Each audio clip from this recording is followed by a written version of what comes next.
Another day, another basketball stories na naman ang pagkikwentuhan natin. At ngayon nga ay ang pag-uusapan natin ang meron na nga daw pong magandang plano ang Denver Nuggets ngayong offseason at ang naibalitang pagkuha naman ng Golden State Warriors kay Daniel Gafford. Matapos nga na matalo ang Minnesota Timberwolves sa Western Conference Finals sa loob lamang ng 5 laro, ay marami na nga ang bumaliktad ng mga fans at mas pinuri ang Denver Nuggets, lalong-lalo na ang superstar nito na si Nikola Jokic dahil nagawa nga nila pwersahan ang Oklahoma City Thunder ng 7-game series. At nagawa pa nga nila yan kahit man may tinatamong injury ang kanilang mga key players kagaya na lang ni Aaron Gordon na nagtamo ng grade 2 calf strain, Michael Porter Jr. na nagtamo ng sprained AC joint at si Russell Westbrook na nagtamo naman ng multiple torn ligaments. Kaya mukhang sapat pa rin naman nga ang kasalukuyang lineup ngayon ng Denver Nuggets para makapag-compete ulit sila sa kampyonato next season. Sadyang kailangan lamang nga nilang magdagdag dito ng ilang mga bagong players na makakatulong kay Nikola Jokic.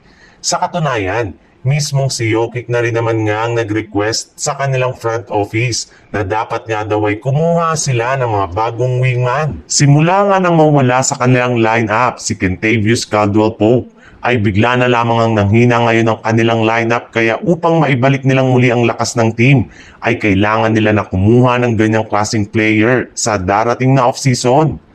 Malaki nga daw ang posibilidad na hindi pa makapaglaro si Kyrie Irving buong season next year para sa Dallas Mavericks matapos siyang sumailalim sa isang operasyon para ayusin ang kanyang natamong ACL injury.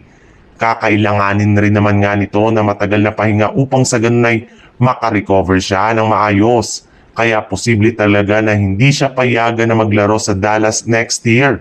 O kung sakali man na makapaglaro ito ay maaaring ang sa last quarter na siya ng regular season o playoffs maglaro.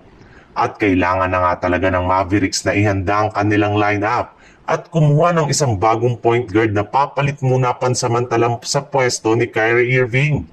Kaya hindi na nga nakapagtataka bakit puro mga guard ang nakadikit ngayon sa Mavericks. At isa nga sa mga target nila na makuha ay si Moses Moody mula sa Golden State Warriors na nangangailangan ngayon ng isang bagong center. Kaya dahil dyan ay suggest na nga ng mga analyst na mag-swap sila ng players sa pagitan ni na Moses Moody at Daniel Gafford na willing na rin naman ngang ipamigay ng Dallas Mavericks sa ibang team. Mas mapapakinabangan pa rin naman nga siya ng Warriors since magagamit nga nila ito bilang kanilang starting center. Plus mabibigyan pa nga nila siya ng mas malaking kontrata sa mga susunod na taon.